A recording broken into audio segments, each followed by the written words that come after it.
Brian Hill is a teacher and a coach at a local high school. For both of these jobs, he needs to be able to communicate well with others and be able to persuade them to do anything he feels is right. Now, Brian, my research shows that effective communicators or speakers find their audience to be the most important factor when giving a speech. Do you agree or disagree?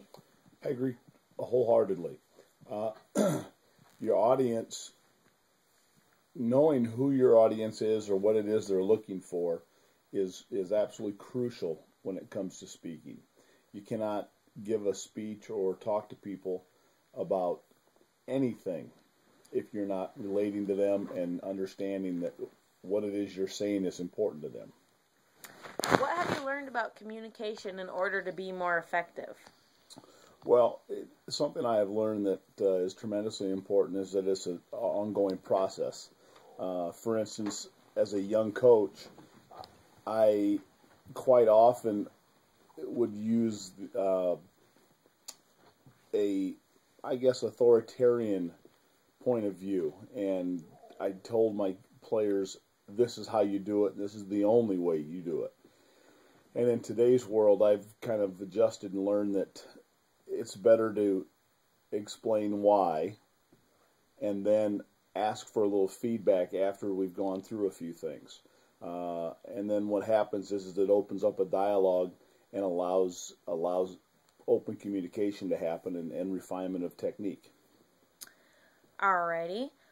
Research shows that people that are effective in persuading others they're usually effective by standing for something and being firm with what they believe in, yet being soft or like a pillow kind of to get people into it. What have you learned about your cause and encouraging others to be interested in your commitment?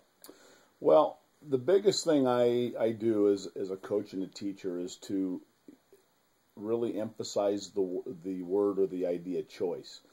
Yes, I'm very passionate about the things I do, but I can't be more passionate than the young people that I coach and teach. But at the same time, I also let them know that there is a purpose to everything that we do, and it is their choice to either embrace the idea of learning or getting better or not to get better. And with that idea, I don't judge what they do or don't do. I allow them to make decisions and then try to encourage them to continue to get better. My research shows that persuasive communication skills are important because you are trying to influence people.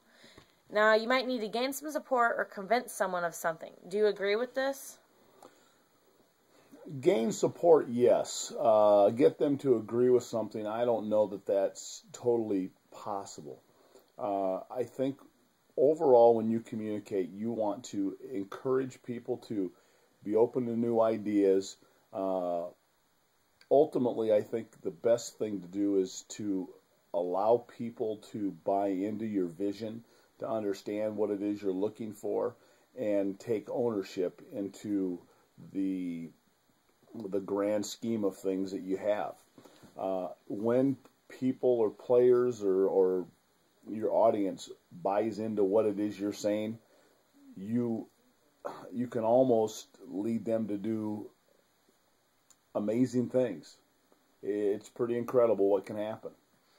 All right, and as a coach, what do you observe in your players that are able to persuade people to their commitments? Well, one of the things that I've been focusing on most recently is accountability, and it's not necessarily me holding the players accountable, but it's the players holding each other accountable. And that's a very transformative process. What you find is all certain players want to be the best, and I think all players want to be the best, but at some point in time they're looking for a reason to not have to be the best. And if the only voice they hear is a continual drumbeat of my voice, eventually they tune you out.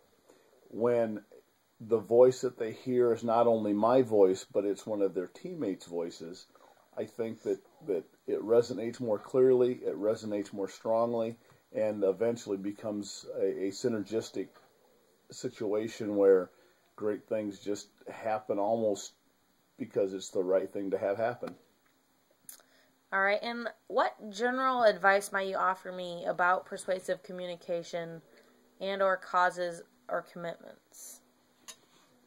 Well, persuasive communication is about making a connection with a person, an audience, getting them to feel that you are